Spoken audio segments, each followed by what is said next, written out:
Three former colleagues, Paulo, Brian, and Tina, meet and happen to discuss on whether GDPR applies to them.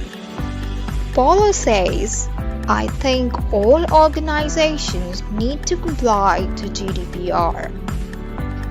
Brian starts thinking that as an organization, he is not even established in the EU.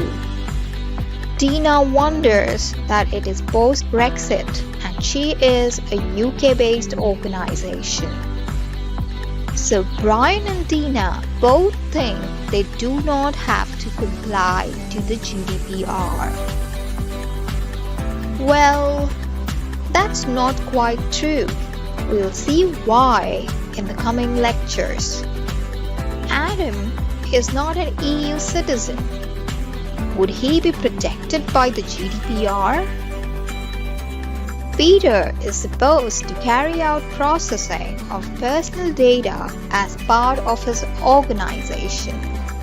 He wonders what counts as processing so that he can set out the privacy notices and get consent accordingly.